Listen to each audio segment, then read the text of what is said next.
হিমন্ত বিশ্ব শৰ্মাক পুলিচ প্ৰশাসন গৃহ বিভাগ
অতি দুখৰ আৰু অতি পৰিতাপৰ বিষয় অসমীয়া জাতিৰ সংকটৰ সময়।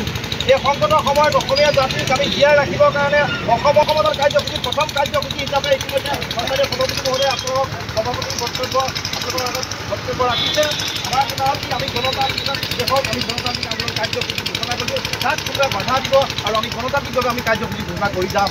আৰু সন্মানীয় সতীৰ্থসকলৰ প্ৰতি এটা আমি অসমত গণতন্ত্ৰ প্ৰমূল্যবোধ নাইকিয়া হৈছে। ৰাইজৰ গণতন্ত্ৰ যি বাক স্বাধীনতা খৰ্বৰ যি ষড়যন্ত্ৰ ৰচনা কৰিছে তাক আমি বিজেপি চৰকাৰক পোনপ্ৰথমে ধিক্কাৰ অৰিহণা জনাইছোঁ। আৰু বিজেপি চৰকাৰে অসমত ভাগ ভাগ কৰাৰ যি ষড়যন্ত্ৰ ৰচনা কৰিছে নাগৰিকত্ব সংশোধনী আইন প্ৰণয়নৰ জৰিয়তে এই আইন আমি কৰাৰ কোনো কাৰণত মানি লোৱা নাই আৰু মানি নলওঁ। একদিনটো তেজ টকালৈকে আমি অসম জাতীয়তাবাদী যুৱ ছাত্ৰ পৰিষদে অসমীয়া জাতিৰ অস্তিত্ব ৰক্ষাৰ সংগ্ৰামত আমি নিজৰ তেজ দিম, ত্যাগ স্বীকাৰ কৰিম। আজি এই সংগ্ৰামৰ জৰিয়তে আমি বিজেপি চৰকাৰক সকীয়াই দিব বিচাৰিছোঁ যে অসমত যদিহে নাগৰিকত্ব সংশোধনী আইন প্ৰৱৰ্তনে অসমৰ জাতিগত প্ৰক্ৰিয়া অসমৰ ভাষা সংস্কৃতি নিশেষ কৰাৰ যদি ৰচনা কৰে তাক আমি অসমবাসী ৰাইজক লৈ বৃহৎ গণতান্ত্ৰিক সংগ্ৰাম কৰিবলৈ বাধ্য হ'ম।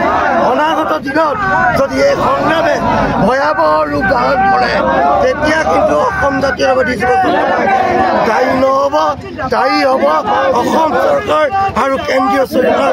আজি এই মজিয়াৰ পৰা আমি কেন্দ্ৰীয় চৰকাৰক সকীয়াই দিব বিচাৰিছোঁ। ছাত্ৰ পৰিষদে অনাগত দিনত কাৰ্যসূচী ঘোষণা কৰি আহিছে। আজিও তাৰ পৰিকল্পনা হিচাপে বোকাখাত জিলা কমিটিয়ে জোৰ সমাধান কাৰ্যসূচী ঘোষণা কৰিছিলে। অতি পৰিতাপৰ বিষয়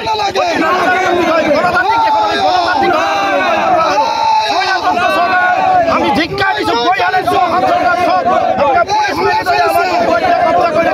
কোনো কাৰণত আমাক গণতান্ত্ৰিক আন্দোলন কৰিবলৈ নিদিয়ে। এইটোৱে অসমবাসী ৰাইজৰ প্ৰতি আহ্বান জনাইছোঁ। এই স্বৈৰতান্ত্ৰিক চৰকাৰৰ অৱসান ঘটাব হ'ল। নহ'লে অনাগত দিনত অসমত অসমীয়া ভগনীয়া হ'ব। আপোনালোকে নিজেও উপলব্ধি কৰক। আমি আগৰ পৰাই কৈ আহিছোঁ যে অসমত অসমীয়া অস্তিত্ব সংকটত। সেয়েহে যুৱ ছাত্ৰ পৰিষদে আজি জোৰ সমাধান কাৰ্যসূচী অসমবাসী ৰাইজক অৱগত কৰিবলৈ বিচাৰিছোঁ যে অসমত অসমবাসী ৰাইজে কোনো মানে আমি অসম চৰকাৰক ধিক্কাৰ দিছোঁ, ভাৰত চৰকাৰক ধিক্কাৰ দিছোঁ। অসম চৰকাৰ ইতিমধ্যে তেওঁলোকৰ সৈন্য বাহিনীয়ে আমাক ৰাখি আমাক কোনো কাৰণত গণতান্ত্ৰিক কাৰ্যসূচী আগবাঢ়িবলৈ দিয়া নাই। আমাক যথেষ্ট আমাৰ মাজত ঠেলা হেঁচা হৈছে। আপোনালোকে দেখিছে। আমি এই স্বৈৰতান্ত্ৰিক চৰকাৰক ধিক্কাৰ দিছোঁ, গৰিহণা দিছোঁ। অনাগত দিনত চৰকাৰে ইয়াৰ প্ৰত্যুত্তৰ পাব। আমি কোনো কাৰণত নেমানো। হিমন্ত বিশ্ব শৰ্মাক পুলিচ প্ৰশাসন গৃহ বিভাগ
বিষয় আৰু অতি পৰিতাপৰ বিষয় অসমীয়া জাতিৰ সংকটৰ সময়।